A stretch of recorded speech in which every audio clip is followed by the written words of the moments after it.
Hello, you've either surfed to or purposely selected Life Talk with Bern Moses. I'm Gina Fitt.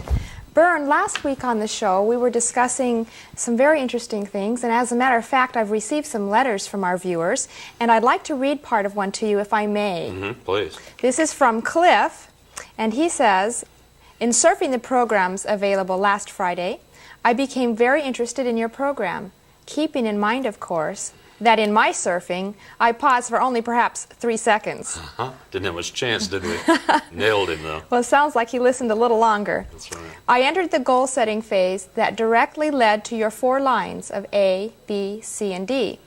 Interesting concept of presentation. I understood slippage, separation, isolation, and sacrifice only too well. I've been there. I went from a school teacher at $2,800 a year, that's no typo, to that of vice president of marketing of 2 major corporations, then to being laid off and too overqualified for anybody to hire with 4 kids. But I'm still working at 70 and love every minute of it as CEO of my own corporation.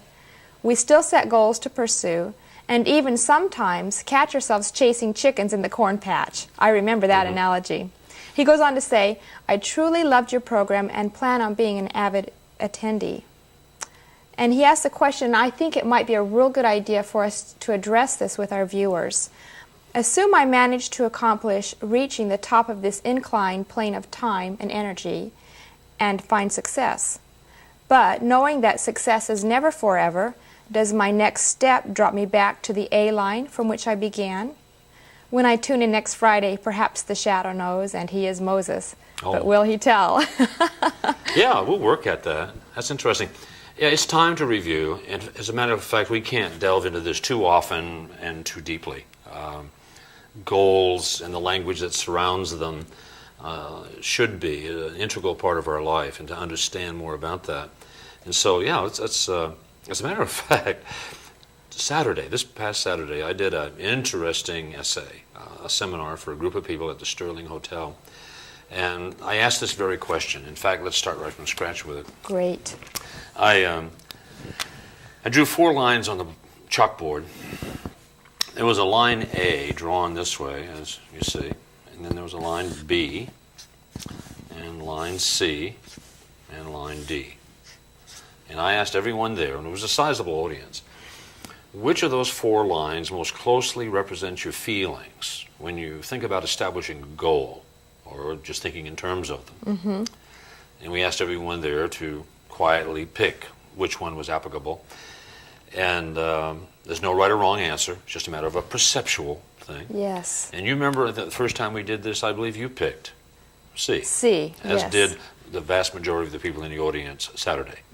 It's not at all uncommon. We only had 2 or 3 people pick A, and I think that's worth discussing. 1 or 2 persons at that particular time picked B, and later when I asked them, why did you pick B? One of them saw a goal as a barrier. Yes. In other words, every time they set a goal, somehow there seemed to be a barrier to the accomplishment of it. The other person who picked B said that he saw it as a shimmying up, a very challenging, situation. Climbing a greased pole. Yeah. So both of them had little difficulty with goals. One person had picked D and later admitted they were being facetious. Oh, really? Because anyone who would pick D has a lot of trouble with goals. Every time they did, they just didn't make it. Vast majority. As a matter of fact, we said in the last show that 97% of the people will pick C. This is over a large number. Approximately 3% will pick B, the A. A negligible number will pick B or D typically. And we discussed the fact that there's an interesting relationship there. Yes. When collegiate industrial research has indicated that only 3% of our population ever becomes financially independent, you know what I mean? Then you make, whoa, here is the very reason that we're picking C, the same reason that people don't establish and reach goals well. Particularly, Gina, when we run into people like Trammell Crow or Ross Perot or Jody Talal and any number of highly, highly successful people that I've known, when we ask them, they, not always, but high percentage of those people will pick A. And we say, well, why did you pick A? Why did you pick A? They don't see goals as a difficulty. They see it as a natural progression of things. They do see themselves, and this is in keeping with stratification that we talked about earlier, as growing as they move along this line. In other words, they start here with a certain stature and end up here having grown from the experience, the study, the challenge, whatever it happens to be. And so we have to question this. And what I did is to place C on what I have come to call a time lifeline, if we recall. And what the time lifeline is a line that extends from this moment now to a questionable place in the future when you cease to exist. All right? And that represents the time and the energy that you and I are going to expend. Okay? Right. Now, when we place C on that line, just bring it down here and superimpose it on that line, my contention is that we begin to see what the difficulty is. Why so many people really uncomfortable, in fact, will not establish, nor will they maintain, nurture, prioritize goal lists. Well, this looks like hard work. It makes me tired to look at it. Exactly. There is a sense of struggle when you perceive goal this way. Yes. Because if this little fellow is moving along here and wants to be up here, okay, there is a sense of struggle. Okay, and we talked about that. Now, this is where they are and don't like it. This is where they want to be. Negative, positive. On the surface, that seems like a sensible way to put it. This is a goal gradient. Negative flows toward the positive. Everything's in place. But you're right. There is this sense of struggle, which diminishes some of that vertical line and transfers it over here. Now, I don't have all the proper tools tonight to erase that line, but imagine it, if you would, just kind of vanishing maybe 25%, okay, and appearing down here about 25%. Then there's a sense of slippage that we talked about. You know, this idea of getting almost to the top, not making it, not connecting, yes, and then the embarrassment of sliding all the way back down to the bottom again. Falling short. Humiliating Yes. and painful, there's no question. And so once again, maybe half of that vertical line is gone and has transferred itself down to here. Then we talked about separation. Separation. A valid feeling, by the way. Goal achievers find themselves oftentimes isolated from loved ones, family, friends, associates, and criticized, ostracized because of their pursuits. It's an unfortunate thing, and it's valid. But when you consider separation, 75% of this line has now diminished and has appeared down here. And then the last one was sacrifice. Sacrifice. All of our mentors have told us for years, you got to pay the price. You got to sacrifice if you're going to be a goal achiever. Right. Well, the subconscious mind, and by the way, this is all subliminal. It's all below the surface. The subconscious mind says, sacrifice, shoot, I have nothing now. Why should I give up anything? And so all of this vertical line now is down here, which makes this acceptable. It's called adaptation. It's okay. But however, this is now a negative. And there's the tragedy. People oftentimes turn back and shame their dream. Yes. They say, well, I was foolish, or that was a scam, or that didn't really work, or I was misrepresented, I was being foolish, what have you. It's too hard. Yeah, and this is I'm tricky. not good enough. And this led us to what I call the Sisyphus syndrome. Sysyphus. Okay? It's that sense of attempting and falling back. Attempting and falling back. Sisyphus was an evil Corinthian king who offended the Grecian gods, and they punished him. Yes. And condemning him throughout eternity to push this big round rock up a hill, knowing full well when he reached the top that it was going to rumble and tumble back down to the bottom again. There's a sense of fruitlessness and haplessness and hopelessness in all of this. And so this creeps in on a subliminal level to most of us. And what we were attempting to do is to say if there was some way we could flatten the line, Yes. okay, so that we could get over to line A and not have that sense of slippage and struggle and separation, what have you, but be where we want to be, growing all the time in the process. I mean, personal growth is what it's all about.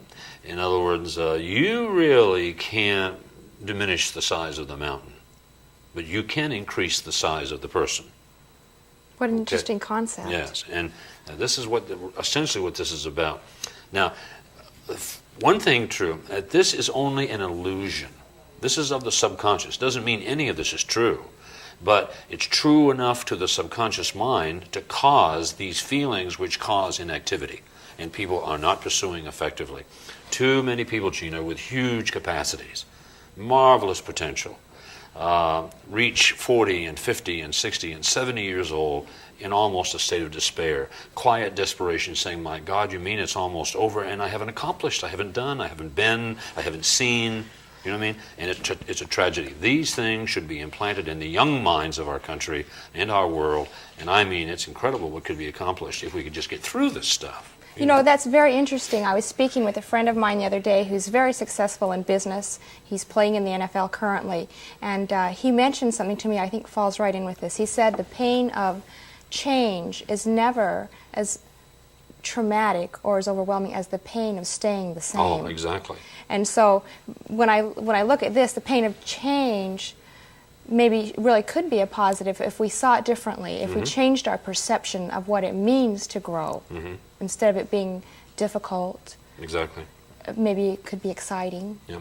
I think part of this, too, there was a delightful article 2 Sundays ago, not this past Sunday, but the previous Sunday, where they talked about how the mind will twist success into failure. Fear of the money itself because of admonitions that we got as children that money was dirty, or that, you know, if you were going after money, you were greedy, or, you know, the things that we've been told. And then again, the Icarus complex, where we just really get uncomfortable doing better than our parents did. You know what I mean? That's kind of, or that sense of separation, if we do proceed and succeed, that we're going to lose friends. Now, there is some validity to that. I mean, I'm not going to deny that when you really begin to progress and enjoy a real handsome income, that a lot of your friends will feel uncomfortable with that. They won't be able to run and play in the same places with you, and so they'll kind of pull away. Yes. But at the same time, you will find new friends of like mind, you know, with common purpose, and have a whole new life. And as long as you don't turn your back on your old friends, see, they allow them and understand why they might feel uncomfortable without turning against them. I think that's the important thing, because you may be back. I've been there. That's why I say, I remember there was a fellow named Paul in Dallas, Texas, who we were so close when things were difficult. Yes. I mean, I would have $2 and give him my last half of that. You know what I mean? Right. If it would help him through the moment, through the day. And I knew he'd do the same for me. And I got caught up in a thing called Club America and began to progress. And it was incredibly successful, a real peak experience. And Paul, he wouldn't return my calls. I couldn't connect with him. Really? I loved him as much as I always did, would appreciate his company. And I offered him jobs, which was inappropriate. I mean, he didn't want that. He felt that it was charity, and it wasn't. I needed his support and assistance. And then there was a peaking. And frankly, we lost a lot of that through a noble decision, which just wasn't a good one. And I would do the same thing again, but the fact is, I ended up with 8 pennies. And Paul was quick to come back to my aid. I mean, but during that period, we were isolated, separated. And I tell you, it's deciding how far above the norm we're going to go in respect to the contribution that we can make to our community and to our country and to our world. We cannot allow ourselves to be pulled back by mediocrity. It's not fair to the mediocre. It's not fair to the mediocre. Bern, I hear you use this word a lot, contribution. Now, it seems to me there's something very essential in that concept of contribution and all the material that you have discussed so far in the program. And maybe you could elaborate a little bit more on that for us. It's really fascinating about that. I said to a group of people the other day, you can study, you can participate, and you can be here, and you can learn, and you will grow. But you will never make it in the big picture until you find the way to make contribution. In other words, to enhance, to enrich, to enliven, to elevate, to educate something or someone else. This is how we actualize. This is how we make space within ourselves for more information. In other words, capacities exercised reveal more capacities. Yes. Gifts given reveal more gifts. It's just the way we're put together. The mind has incredible, it's kind of like you know, we've talked about the, well, that's not very good, but okay. That's a human head. All right? It's great. Okay. And what we're talking about here is mind, brain, 115 billion brain cells, all electrochemically connected. There's enough synapses, points of understanding, wisdom, awareness, skill, equal to the number of droplets of water and grains of sand on the planet. I mean, it's just incredible capacity. And yet, if we get caught I'm sorry, up in may I interrupt for a moment? Did you just tell me that we have the capacity in our minds to have the number of thoughts equal to all the droplets of water and grains of sand on this planet? On the planet, exactly. You take 115 billion brain cells. Can you imagine a schematic? You know what a schematic is? Yes. You know, all those electrodes and stuff connected. Draw that one. 115 billion brain cells electrochemically connected each to the other. And each one of those connections is a potential point of wisdom, awareness, a skill. Okay? Yeah, in other words, they talk about using 10% of the brain. We're not even close. It's a fraction of 1% perhaps because of the capacity. The thing of it is we're restricted. We're held back by a piece of that mind called the subconscious, okay? Typically housed within the thalamus area, the hypothalamus. Yes. Remember we talked about that? That is filineal and reptilian in nature. We have a monster at home, an iguana. That rascal is at least that long. You know? They get bigger daily. Yeah. And it's just fascinating. He is cared for more, receives more TLC, you know, than Adrian, the little boy that died last week from abuse. Yes. This reptile gets more attention. He's fed properly, a balanced diet. He gets his potassium. You know, yes. I mean, he's got a hot rock and a heat lamp. You know, and he's held and stroked, talked to pleasantly, but he's always in survival. It's kind of like our hypothalamus and the thalamus, and it's always looking out for danger. It's a survival mechanism, and as a result, if we don't know that's functioning, if we're not aware of it, it'll take control of our life. It wants to, and it'll beat us to death, keeping us safe. So we are actually living in an iguana-like state. Iguana-like state until we exercise our capacities, which is our cognitive abilities. You see, if we don't consciously use our mind, now you can't do that retrospectively. You can't just do what you do and then go back and check it out and see how you did, because you'll be dissatisfied. Yes. Everything has to be done predeterminedly in little short increments of time. Now, but if you start predetermining, evaluating what you're about to do in the next few minutes, in the next hour or two, so you can't live a day at a time anymore. I mean, that doesn't work. That's a long time. Yeah, how many things can you mess up in a day? Oh, yes. Oh, yes. In 5 minutes. Yeah, exactly. And so you've got to get cognitive, pre-conscious, pre-cognitive, pre-aware, okay, and predetermined, and have some idea as to what you want to accomplish. Break it down into little incremental parts, compartmentalizing we call it, and then live a little bit at a time. And I'll tell you, your energy levels goes up. See, because you're focusing. Whenever you're focusing, somehow or other, this quiets. This quiets itself. Yes, and you become more and more conscious. And when this quiets, your energy levels will heighten, stamina will increase, and retentive ability and creative ability will all be enhanced. It's just a different place altogether. I think we find that happens when we do focus on a project for a short period of time. I'm sure most of our viewers have had some project that was very exciting or interesting to them. They could work on that project for hours and it only felt like 15 minutes. Exactly. And they had the adrenaline flowing. But you're saying it takes a deliberate, conscious, applied cognitive effort daily, not just, it seems like driving, for example, hourly. we do that totally by reflex. And no how did I get home? Yep. Or a lot of times we'll walk from one room to another. Why am I here? Because we're kind of on autopilot. So you're saying we need to replace that with... Yeah, we have to be grateful for this consciousness, and it takes over a lot of the task and does it very well. It keeps us alive. For example, if it wasn't for the subconscious, okay, the way we drive unconsciously, if it wasn't for the subconscious, we'd all, it would be a mess out here. But the reason that it is a mess is that the subconscious only handles its experience up to this point. True. Anything new, anything different, and it's not prepared for it, it'll go into survival, it will freeze up and not function, and you're in an accident just like that. Yes. You ever notice when something is happening, sometimes you can't even move the foot to the brake. Right. You freeze. Right. Or you might get angry. There's all kinds of those basic Yes. reactions that'll occur, and that's because the subconscious has taken over, and you've lost your consciousness. Terribly. I don't think I read this the last time we went through this, and if we can get the camera to tune in on this, they might be able to see what I'm reading here and let the audience read along with us. I wrote this mini essay, several years ago. And just listen to this thing. Okay. It says, "Who am I? I am your greatest helper. I'm pushing you on to success, supporting your every endeavor, or I'm your worst enemy.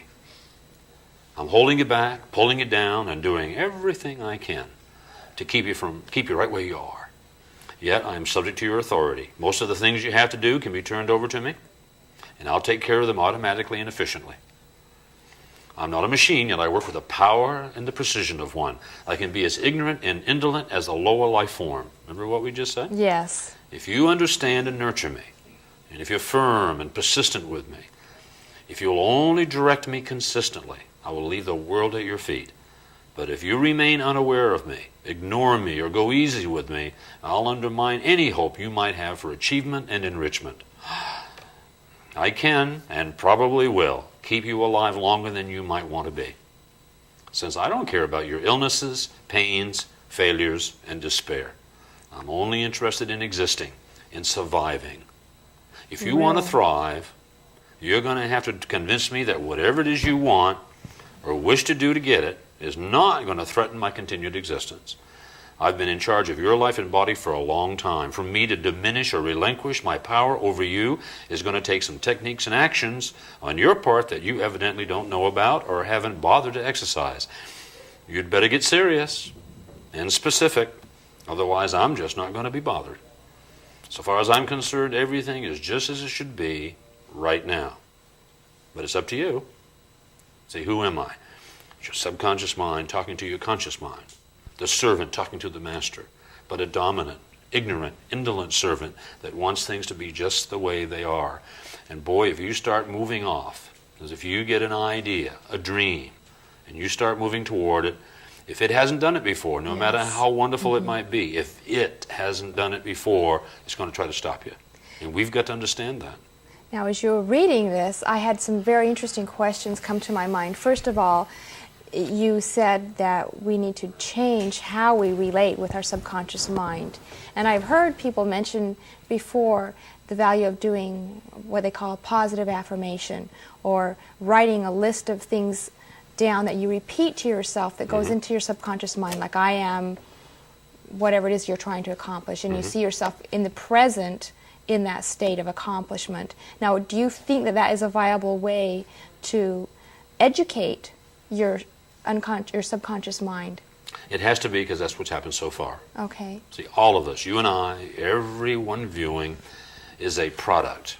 Right today is a product, a sum total of all the thoughts they've ever had, primarily, and all the visions they've ever experienced. It's a combination of that. See, the subconscious mind is not connected with the outside world. It can't see, hear, feel, smell, or taste. It's totally dependent upon the conscious mind to interpret, okay, or to create. It's totally dependent. It doesn't know the difference between a real situation and a synthetic one. And so when you start taking your mind to places, okay, it doesn't know that it's not going. In other words, for example, we have the capacity not only to remember, but to imagine and to move forward in our mind. I have a word called telesthesia. I don't know if I've even mentioned it on the show before or not. It's fascinating. Telesthesia. Telesthesia. It's a pretty word. You want to say it? Telesthesia. Yeah, pretty word. That is a pretty word. To define that, we have to talk about nostalgia. Now, when I say nostalgia, does your mind go forward or backwards? Backwards. And does it go to the good, the warm, and the fuzzy, or to the hateful, spiteful, and, you know? I think nostalgia is a warm, fuzzy word. Yes. And how vivid can a nostalgic experience be? Extremely. Yes. Fragrances, sounds, sights. I mean, all the feelings. senses. Yeah, all the senses are involved in a nostalgic experience. Well, telesthesia is nostalgia for the future. Really? See, we have the capacity to move forward for 6 months, a year, or 5, okay, and have a nostalgic experience using all the senses. And the subconscious mind doesn't know that's not real. So we can create it to be what we want it to be. Yes. And we don't have any control, but an incredible amount of influence over that. Now we have to couple that with our energy and our effort and our application, because we don't think and grow rich in spite of the title of the book. You just don't think about it and make it. There has to be purposeful behavior. All my career I've been having people say that attitude is everything. You've heard that. Right. But if you're not ever thinking about it, it won't happen. I mean, everything starts with an idea, correct? But then you have to follow through with the action. One of my favorite things is people say, well, that's easier said than done. And I say, yeah, but it doesn't get done until it's said. It's got to start with a word, with an idea, and then you couple that with vision, imagination, and be able to create a new future. Everything has occurred this way. Everything. It's just that usually when we go into the future, we don't go to celebrate. Right. When we go into the future, we go to worry, to Kicking wonder. and screaming. Yeah, Yes. to wish. Okay. Speaking of the future, work. Bern, we're just about out of time Are you here. Can serious? you believe it? No. And I'd like you to give our viewers an opportunity to write to us. We'd love to receive your comments and your questions. And you can reach us at 1-800-661-3490. That's 1-800-661-3490. And the people will call right away and let us know that they've been listening, and leave us their name and address and phone number. If I'm not there to receive the call, why, we'll send them an audio cassette of the show, a schedule of when we're on. Because if you just surfed at this spot, I'm finding that people, they surf in about halfway through the show, and they're out of their mind, don't realize we're on next week or maybe tomorrow. Right. And so we'll send you a schedule and, frankly, a little TV TP. I've designed these things where you fold them and you sit them on top of the TV, and it lets you know exactly when we're on. And always come to us with notepads. You'll want to write some notes. Absolutely. Is there anything else? Well, I'd like to also challenge our viewers to take a few moments and write down some affirmations and some things they'd like to see be telesthesia in their future. Okay. And perhaps they can tell us how that works out. And it's probably time to say goodbye, Bern, until next week. Yeah, we typically like to say, go make it a good day for somebody. Yes, that absolutely. way 2 people would have had a nice day. That contribution comes in handy. And remember that you heard that from Bern Moses. Thank you, Gina. Thank you, Bern.